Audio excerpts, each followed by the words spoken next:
Bismillahirrahmanirrahim. Assalamualaikum warahmatullahi wabarakatuh. Alhamdulillahirrabbilalamin.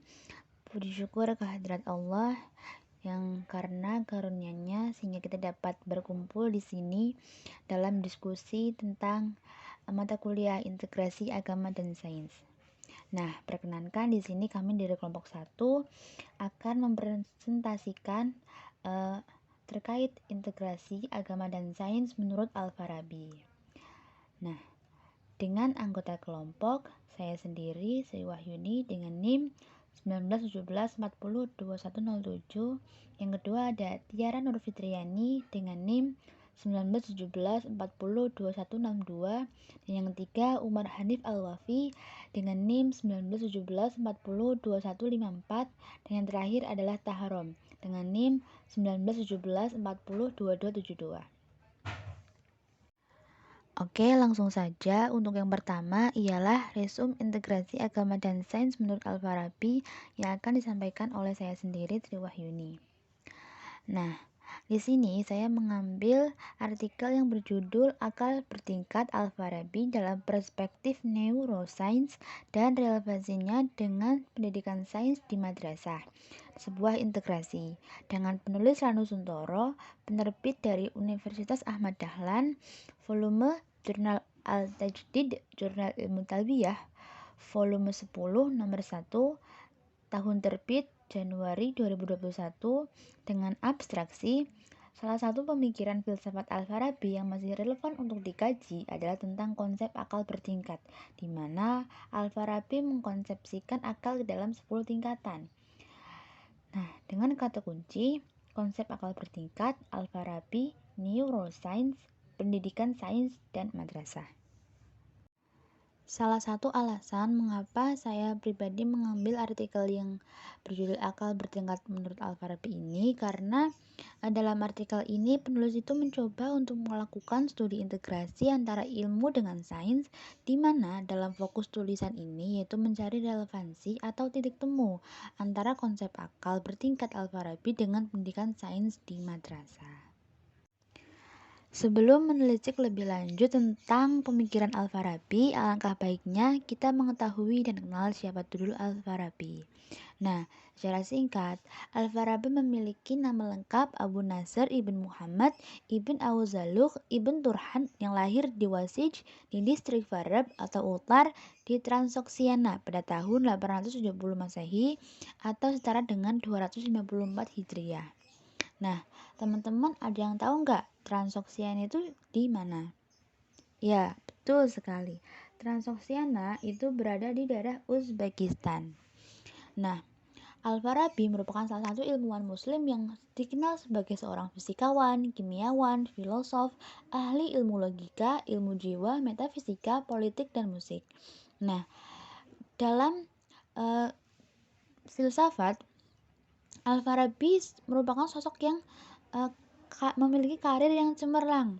Nah, hal ini dibuktikan dengan pemikiran filsafatnya yang sanggup mensinergikan pemikiran Yunani dan Islam, terutama dalam ilmu logika atau mantik dan filsafat sehingga digelari sebagai guru kedua, Al-Mu'allim Tsani, setelah Aristoteles sebagai guru pertamanya. Nah, lanjut. Di antara pemikiran filsafat Al-Farabi yang terkenal adalah teori emanasi. Nah, teori emanasi itu apa sih? Teori emanasi itu merupakan teori yang dipengaruhi oleh filsafat Yunani tentang penciptaan alam semesta. Nah, dengan konsep akal bertingkat ini yang dikemukakan oleh Al-Farabi dapat kita lihat dari perspektif neuroscience, di mana neuroscience adalah ilmu yang mempelajari tentang otak atau akal. Neuro merupakan memiliki pengertian akal atau syaraf, sedangkan sains memiliki pengertian ilmu. Jadi, neuroscience merupakan ilmu neural atau neural science yang ranahnya mempelajari sistem saraf, terutama mempelajari neuron atau sel saraf dengan pendekatan multidisipliner. Nah, dapat dirangkum juga secara terminologi. Neuroscience merupakan bidang ilmu yang mengkhususkan pada studi saintifik terhadap sistem syaraf. Nah, Dengan begitu, Al-Farabi itu mencoba merespon bentuk teori-teori sebelumnya yang berkaitan dengan proses terjadinya alam semesta dengan mensinergikan nilai tauhid Islam ke dalam konsep akal yang ia kemukakan. Beliau berpandangan bahwa alam semesta ini tercipta atas pikiran Allah tentang zat Allah Subhanahu wa Ta'ala. Nah, kita lanjut. Dalam kitab Al-Ra'yu Ahli Al-Madinah atau pemikiran-pemikiran utama pemerintahan, Al-Farabi mencetuskan sebuah teori yang terkenal dengan nama teori emanasi yang terkonsep ke dalam tingkatan-tingkatan akal. Nah, tadi teori emanasi itu apa ya teman-teman? Ya, betul. Teori emanasi itu teori yang membahas tentang alam semesta. Nah, dalam pemikirannya, Al-Farabi itu berpikir tentang proses penciptaan alam yang berpandangan bahwa alam semesta itu diciptakan oleh Allah melalui emanasi. Nah, Al-Farabi menganalogikan alam yang belum tercipta sebagaimana suatu benda yang belum memiliki seperti yang dikehendaki dan akhirnya terbentuk sedemikian rupa atau mudahnya adalah bahwa alam itu diciptakan bukan dari tiada, melainkan dari sesuatu yang ada. Maka alam ini adalah qadim. Nah, proses penciptaan alam melalui emanasi ini terjadi melalui pemikiran Allah tentang zatnya yang menjadi sebab dari adanya alam ini. Nah, untuk selanjutnya adalah pemikiran atau tingkatan akal. Nah, Al-Farabi memandang akal bahwa akal itu esa, artinya hanya ada pikiran tunggal yang memikirkan dirinya sendiri. Nah, ketika Tuhan mulai memikirkan, timbullah suatu wujud baru atau akal baru yang disebut oleh Al-Farabi sebagai akal yang pertama atau al-aqlul awal. Nah, kelanjutan akal yang pertama tentang pemikiran Tuhan dan dirinya sendiri. Dengan takul, Tuhan melimpah ke akal kedua, nah atau aklis sani, yang sanggup menimbulkan al-falakul aqsa atau langit yang paling kuat. Maka timbul sifat pluralitas dari alam makhluk. Al-aqlus tsani menimbulkan akal ketiga atau yang biasa disebut al-aqlus tsalits. Nah, bersama timbulnya karatul kawatibus sabitah, langit bintang-bintang tetap. Kemudian akal ketiga melimpah ke akal keempat atau aklul robi yang menimbulkan langit bintang Zuhal atau Saturnus. Kemudian melimpah ke akal kelima, aklul hamis, dengan munculnya langit bintang Mushtari atau Jupiter. Nah, lalu ke aklus sadis, akal keenam, bersama bintang Miris atau Mars. Selanjutnya ke aklus sabi, akal ketujuh dengan munculnya langit matahari. Al-aklus samin, akal ke-8, bersama langit bintang Zuhrah atau Venus. Aklus tasi, akal ke-9, dengan langit bintang Utarid atau Merkurius. Dan akhirnya ke aklul asyir, bersama dengan langit bulan. Nah, selanjutnya adalah relevansi konsep akal bertingkat dengan pembelajaran sains di madrasah, sebuah integrasi. Nah, di sini saya menyimpulkan bahwasanya Al-Farabi itu membagi akal ke dalam 10 tingkatan. Akal berpikir tentang dirinya, maka timbullah langit, bintang, Saturnus, Jupiter, Mars, Venus, Merkuri, bulan, dan wujud roh. Nah, dalam pendidikan madrasah terdapat penjelasan juga tentang tata surya, sehingga memiliki relevansi yang erat dengan akal bertingkat yang dicetuskan oleh Al-Farabi. Oke, selanjutnya penelitian artikel ini menggunakan penelitian yang bersifat deskriptif analisis, yaitu menguraikan secara terstruktur seluruh konsep, kemudian menguraikan penjelasan dan pemahaman dari hasil yang menjadi objek deskripsi. Penelitian ini menggunakan pendekatan filosofis dan pedagogis. Dan menurut saya pribadi, penelitian ini sesuai dengan objek apa yang diterangkan. Dan untuk selanjutnya ialah kelebihan. Menurut saya pribadi, kelebihan dari artikel ini ialah menggunakan bahasa yang mudah dipahami dan disusun berdasarkan metode yang sesuai, memiliki referensi yang memadai. Sedangkan untuk kekurangannya dalam penjelasan poin-poin masih kurang lengkap. Sehingga menurut saya pribadi, saya dapat menyimpulkan bahwasanya dalam hubungannya dengan integrasi agama dan sains menurut Al-Farabi ialah membahas tentang konsep tingkatan akal yang dapat direlevansikan dengan pendidikan sains di madrasah yang memiliki beberapa pembahasan. Salah satunya ialah tentang alam semesta dan tata surya. Mungkin cukup sekian, akan dilanjutkan oleh presentator selanjutnya. Selanjutnya, hubungan antara agama dan ilmu dalam pandangan Al-Farabi. Artikel karya Suraya Syarif Zain. Apa itu wahyu? Pertama, ada pihak yang berpendapat bahwa wahyu itu sebagai petunjuk pemberian Tuhan kepada manusia. Maka sejatinya, wahyu itu harus diterima dan dijalankan. Yang kedua, wahyu sebagai pengetahuan oleh Tuhan yang diberikan kepada manusia. Sebagai sumber pengetahuan, ya tentunya wahyu itu harus bisa untuk selalu dikaji, dieksplorasi, dan diteliti. Dan ada tiga nilai dan fungsi dari wahyu Nabi Muhammad SAW. Yang pertama, wahyu Nabi adalah petunjuk untuk manusia yang terdidik, yang menyediakan informasi tentang kebenaran yang sesungguhnya. Yang kedua, wahyu yang dibawa oleh Nabi memiliki kemampuan untuk menyampaikan kebenaran kepada manusia di semua level atau di semua tingkatan, baik tingkatan yang masih awam maupun yang udah ma'rifat gitu.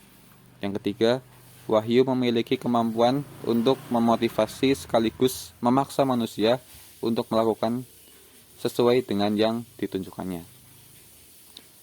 Oke, selanjutnya, perbedaan kapasitas dan kualitas intelektual Nabi dibandingkan dengan manusia biasa. Nabi Muhammad memiliki pengetahuan yang telah dijamin kebenarannya. Selain itu, Nabi Muhammad juga mampu memproduksi suatu pengetahuan oleh dirinya sendiri. Dan hanya Nabi Muhammad sendirilah yang mampu melihat sejarah kejadian alam hanya dalam sekali lihat atau sekilas saja gitu. Mampu untuk mengkonstruksikan nilai-nilai moral dan mampu mengejawantahkannya dalam ketentuan-ketentuan hukum. Sedangkan manusia biasa tidak mengetahui hubungan suatu hal terhadap sesuatu saat pengetahuan yang diterimanya masih bersifat partikular. Mungkin itu saja. Baik, selanjutnya saya akan menjelaskan materi yang telah saya resum dari sebuah artikel dengan tema integrasi agama dan sains menurut Al-Farabi, dengan artikel yang berjudul Hubungan Harmonis Antara Sains dan Agama dalam Pemikiran Al-Farabi dan Ikhwan Al-Sofah. Penulisnya yaitu Humaydi, penerbit Sekolah Tinggi Filsafat Islam STVI Sadra, volume koordinat volume 17 nomor 1 April 2018, tahun 2018, abstraksi hubungan harmonis antara sains dan agama dalam kerangka pemikiran Al-Farabi sekitar abad ke-10 Masehi. Kata kunci yaitu sains, agama, metafisika, fisika, dan etika. Untuk biodata Al-Farabi lahir di Faryab, Khorasan atau saat ini itu terletak di Afghanistan pada tahun 871 Masehi dan beliau wafat sekitar tahun 981 Masehi. Nama lengkap dari Al-Farabi yaitu Abu Nasr Muhammad Ibnu Muhammad Al-Farabi, dan di barat beliau itu dikenal dengan sebutan Al-Farabius. Karya-karya beliau itu mencakup berbagai bidang ilmu pengetahuan seperti metafisika, kosmologi, psikologi, astronomi, politik, etika, ekonomi, eskatologi, musik dan logika.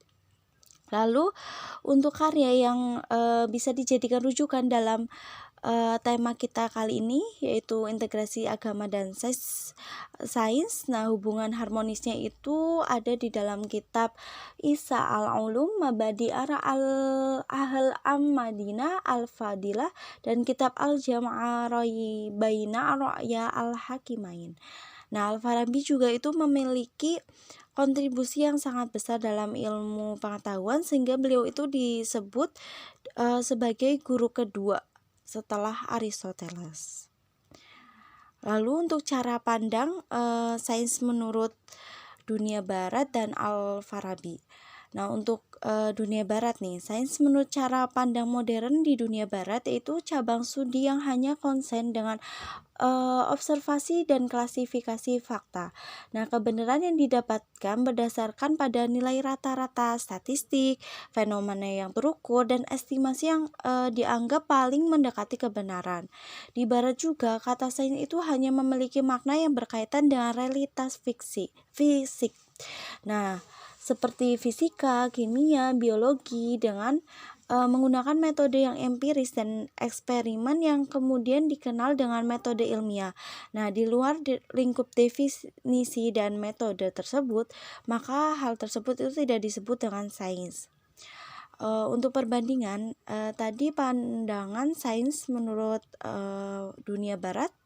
Lalu pengertian sains ini menurut cara pandang Al-Farabi, seorang ilmuwan muslim, yaitu menurut Al-Farabi, sains itu tidak hanya berkaitan dengan objek-objek fisik, tetapi meliputi seluruh realitas, baik yang di fisik maupun non-fisik, baik etik maupun matematik, baik logika maupun agama. Jadi karena itu tidak mungkin ada pertentangan antara ilmu agama dan ilmu fisika atau sains, karena ilmu-ilmu tersebut itu memiliki sumber atau asal yang satu, yaitu Tuhan. Nah, kata sains atau ilmu itu dapat disandarkan kepada berbagai macam objek, seperti misalnya itu ilmu metafisika, ilmu al-ilahi, ilmu matematika, ilmu at-talim atau ilmu ariyah, ilmu fisika itu ilmu at-tabiyah, ilmu politik itu ilmu al-madani, ilmu atika itu ilmu al-akhlak, dan objek-objek yang lain. Nah, ilmu dan sains menurut Al-Farabi. Di sini Al-Farabi itu menyebutkan bahwa keutamaan ilmu itu tergantung pada 3 aspek. Yang pertama yaitu karena objeknya, terus yang kedua bukti-bukti yang mendalam, dan yang terakhir yaitu karena kegunaannya. Nah, secara umum Al-Farabi itu membagi sains pada 2 bagian, yaitu teoritis dan praktis. Sains teoritis itu pengetahuan manusia tentang suatu realitas atau wujud yang mana manusia itu tidak dapat merubah atau memindahkan wujud tersebut. Lalu sebaliknya, sains praktis itu adalah pengetahuan yang dengannya manusia itu dapat membedakan realitas dan dapat merubah serta memindahkannya. Menurut Al-Farabi, ada 4 kemampuan yang harus dimiliki oleh setiap manusia dan masyarakat jika ingin memperoleh kebahagiaan di dunia dan kehidupan selanjutnya. Apa saja itu? Yaitu pengetahuan teoritis, kemampuan intelektual, akhlak, dan kemampuan praktis. Selanjutnya, agama dan sains menurut Al-Farabi. Nah, agama yang dimaksud Al-Farabi itu memiliki 2 dimensi, yaitu konsep dan tindakan. Nah, pembagian agama dalam 2 bagian ini, yaitu konsep dan tindakan, itu selaras dengan pembagian sains atau filsafat yang teoritis dan praktis. Nah, Al-Farabi itu menempatkan sains yang dalam pengertian modern itu hanya terbatas pada ilmu fisik atau empiris seperti fisika, biologi, kimia, dan matematika, berada dalam perangkat umum ilmu rasional atau filsafat. Nah, ilmu-ilmu tersebut tuh disebut ilmu teoritis yang dibedakan dengan ilmu-ilmu praktis seperti etika, ekonomi, dan politik. Ilmu teoritis dan praktis dalam konteks ini itu berada dalam kerangka filsafat atau ilmu rasional akliyah. Nah, sementara untuk ilmu agama itu disebut dengan nakliyah. Lalu pandangan tentang integrasi agama dan sains menurut Al-Farabi. Ini yang pokok yang akan kita bahas dalam tema yang kita cari dalam resumen materi artikel, yaitu Al-Farabi itu di sini menolak dikotomi atau disintegrasi sains dan agama. Karena alasannya yaitu jika ada dikotomi atau disintegrasi ini antara ilmu agama dan sains, maka akan menggugurkan argumentasi dan kebenaran yang menyebutkan bahwa semua sumber atau asal ilmu pengetahuan itu berasal dari yang esa, yang tunggal, dari Al-Alim, yaitu Tuhan yang Maha Esa. Nah, prinsip inilah yang dikenal dengan paradigma tauhid, suatu cara pandang yang menyebutkan bahwa segala sesuatu itu berasal dari berasal darinya, baik objek fisik maupun non fisik, baik ilmu agama maupun ilmu fisika. Nah, Al-Farabi juga dengan berbagai argumentasi dan bukti-buktinya yang beliau salurkan di dalam karya-karyanya menegaskan bahwa antara ilmu, agama, dan sains atau filsafat itu tidak bertentangan. Baik ilmu agama nakliyah maupun sains akliyah sama-sama itu memiliki manfaat dalam mengantarkan manusia untuk memperoleh kebahagiaannya yang tertinggi, yaitu menyatu dengan Tuhan. Lalu untuk kesimpulan dari resumen materi yang telah saya susun ini, yaitu Al-Farabi itu menunjukkan bahwa pengetahuan filsafat, sains itu dengan agama adalah berbeda, tetapi perbedaan tersebut itu terbatas hanya proses dan metode dalam memperoleh pengetahuan. Adapun pada subjek dan objek pengetahuan dari kedua ilmu tersebut itu sama, yaitu dari Tuhan. Maka dari itu Al-Farabi itu menolak disintegrasi atau dikotomi terhadap sains dan agama, karena bahkan semakin seseorang itu memiliki pandangan dan pengetahuan yang integratif antara sains dan agama, maka tindakan dan perbuatannya akan semakin baik dan berkualitas. Sekian dari saya, mohon maaf jika banyak kesalahan dan kekurangan. Selanjutnya akan disampaikan oleh teman saya. Baiklah, di sini saya akan melanjutkan pemaparan materi. Nama saya Tahrom, NIM 19174272. Di sini saya meresum jurnal dengan judul Dinamika Pemikiran Klasifikasi Ilmu dalam Khasanah Intelektual Islam Klasik. Penulisnya adalah Muhammad Zainal Abidin, penerbitnya Universitas Islam Negeri Antasari Banjarmasin, volume 20 nomor 1, tahun Januari sampai Juni 2021. Abstraksinya adalah gagasan integrasi ilmu yang menjadi isu penting umat Islam saat ini menuntut perhatian terhadap kajian klasifikasi ilmu. Topik ini termasuk yang kurang disentuh dalam diskusi terkait Islam dan ilmu pengetahuan. Kata kuncinya, dinamika klasifikasi ilmu dan Islam klasik. Pada bagian pendahuluan, dalam jurnal ini menjelaskan kurangnya perhatian klasifikasi ilmu dari umat Islam terhadap metodologi secara umum. Pelopornya adalah Aristoteles. Aristoteles banyak menjadi acuan klasifikasi dalam umat Islam, di mana model ini banyak diadopsi oleh Al-Farabi dan Ibnu Sina. Al-Farabi adalah figur awal yang menerapkan klasifikasi ilmu secara mendalam dalam bukunya Insya al-Ulum. Kemudian klasifikasi ilmu dilanjutkan oleh ulama-ulama yang lain. Kemudian pada bagian metode dalam jurnal ini merupakan hasil penelitian literatur yang mengkaji pemikiran intelektual Muslim klasik terkait dengan topik khasanah klasifikasi ilmu dalam Islam. Kemudian pada bagian hasil dan pembahasan, yaitu pertama adalah latar belakang. Al-Farabi atau Abu Nasr Muhammad bin Muhammad Tarkhan bin Uzalak lahir pada 872 Masehi di Wasij, distrik Farab, Turkistan. Ayahnya berkebangsaan Persia dan ibunya berkebangsaan Turki. Wafat pada tahun 950 Masehi di Damaskus. Al-Farabi dijuluki dengan Al-Mu'allim As-Sani atau guru kedua. Sewaktu muda Al-Farabi bekerja sebagai hakim.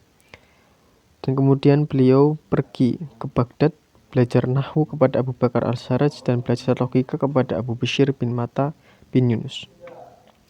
Al-Farabi tinggal di Baghdad selama 30 tahun untuk mensyarah buku-buku Aristoteles dan Plato. Kemudian ketika Baghdad kacau, beliau pergi ke Damaskus dan tinggal di sana dan menjadi ulama kepercayaan Kesultanan Daulah Hamdaniyah di Aleppo. Kemudian Al-Farabi juga meninggal di sana. Al-Farabi adalah seorang yang senang menyendiri, zuhud, merenung, dan berpikir secara matang, serta menjauhi kehidupan mewah. Klasifikasi. Al-Farabi membagi hierarki ontologis maujudat pada 4 tingkatan, yaitu Allah sebagai wajib al-wujud, kemudian malaikat, kemudian benda langit atau celestial, dan benda bumi atau terrestrial. Tujuan klasifikasi ilmu menurut Al-Farabi pada bagian awal dari karyanya dalam Insya al-Ulum adalah untuk menyebutkan ilmu-ilmu yang diketahui secara umum satu persatu dan untuk memberikan survei umum masing-masing dari mereka. Secara umum, Al-Farabi mengklasifikasi ilmu menjadi 2 kelompok besar, yaitu akliyah atau intelektual dan nakliyah atau doktrinal. yang pada masa sekarang dikenal dengan ilmu agama dan ilmu filsafat. Ilmu agama atau nakliyah doktrinal dibagi menjadi 3, yaitu kalam, fikih, kaidah, bahasa Arab. Kemudian ilmu akliyah atau intelektual dibagi menjadi teoritis. Di dalam teoritis ini dibagi juga menjadi 5 bagian. Yang pertama matematika, metafisika, fisika, ilmu alat, dan praktis. Pada bagian metafisika dibagi menjadi ontologi wujud non-fisik dan tidak dalam fisik, dan prinsip-prinsip demonstrasi. Pada bagian matematika dibagi menjadi bilangan, geometri, optik, astronomi, musik, ukuran, dan mekanika. Pada bagian fisika dibagi menjadi fisika dasar, benda fisik sederhana, kejadian dan kehancuran, benda fisik dari unsur-unsur, aksiden dan pengaruhnya, mineralogi, botani, zoologi, hewan, dan manusia. Pada bagian ilmu alat dibagi menjadi 2, yaitu logika dan bahasa. Logika dibagi menjadi kategori, hermeneutika, kias, demonstrasi, topika, sas, sofistika, retorika, dan puitik. Pada bagian bahasa dibagi menjadi kata tunggal, kata tersusun, kaidah kata tunggal, kaidah kata tersusun, memperbaiki tulisan, memperbaiki bacaan, dan menyusun syair. Pada bagian praktis dibagi menjadi politik dan etika. Kelebihan dan kekurangan. Kelebihan dalam jurnal ini sudah menggunakan teori yang memadai, analisis sudah mendalam, referensi memadai.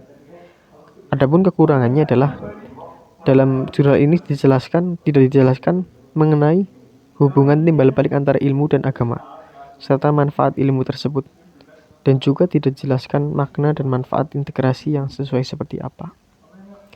Begitu, terima kasih. Wassalamualaikum warahmatullahi wabarakatuh.